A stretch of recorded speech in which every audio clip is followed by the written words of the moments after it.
Was wissen Sie über das Sierra-Programm? Gewissenlose, mysteriöse Männer, die Sie schicken, wenn Sie offiziell keinen anderen schicken können? Die Greyman. Lloyd. Du hast einen Auftrag. Aufspüren und vernichten. Klingt spaßig. Der Mann ist bekannt wie ein bunter Hund.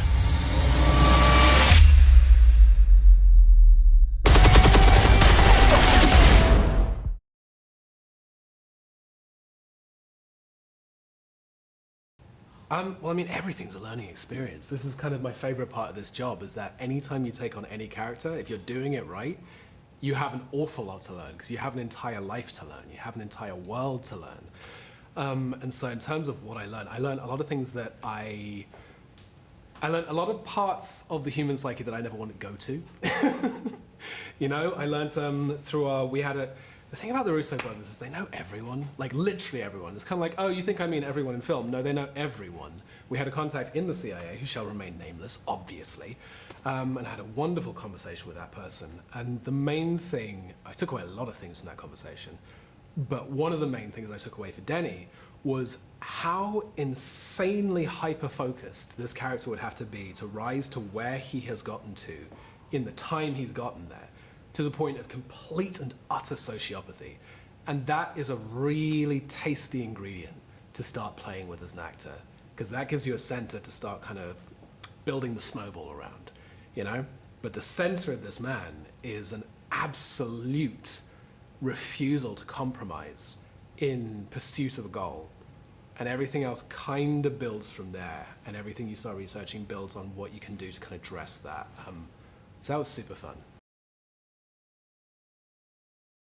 I mean, it's a cliche, but all of them. I mean, the joy of picking up the script is that from day one, you kind of read the script, page one to the end, it's thrilling. It is this kind of adrenaline ride. But for me, what really excited me was that, yes, there is this kind of high-octane action running through the whole thing, but the Russo brothers always have an eye to entertaining an audience. There's always a wink, there's always some kind of wry humor.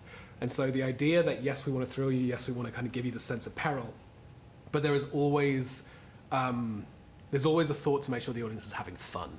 And the main thing that I got from the script was, this is going to be a really fun movie. And I have no idea how we're going to make this. And then getting on set and seeing them, well, it's the Russo brothers, there's nothing they can't make. And then watching that get made is the biggest thrill of this project, I think. I think the thing about Denny Carmichael in particular is that he would almost certainly see himself as the hero of this piece. He may well be completely delusional, but he would see himself that way. He just sees himself as a very, very, by any means necessary type of hero, who can see further than anyone else. And so all of these poor mortals who are burdened with consciences just don't get it, you know? No, I think he enjoys the fact he doesn't have the restraints of a hero. I don't think he'd think himself as a hero, but I do think he thinks he's doing what needs to be done. Favorite movie villains? Ooh. You know, I'm not sure. I think my favorite villains have usually been on stage. I think the movie villains tend to take from stage villains, and my favorite stage villains are villains like Iago in Othello or like Richard III. Villains that enjoy letting you in on them enjoying themselves being bad. I think that there is something of a wonderful indulgence for an audience in that. I think that Chris Evans taps into that kind of energy a lot in this movie. I think he's one of the most delicious bad guys that we've seen in years on screen. And I think that performance, and then a large part of my own work was figuring out the relationship between Denny, Lloyd, and Suzanne, and what it is that they enjoy about each other, what ideologies it is that they share, and then finding which parts of that I could share in the enjoyment of that unrestrained nature. And so it's all kind of 360 for me. Like it's pieces rather than specific. But yes.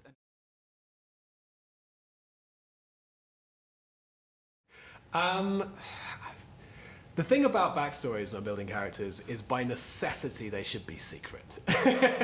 I think that they share a relish for their work, and I think that is terrifying.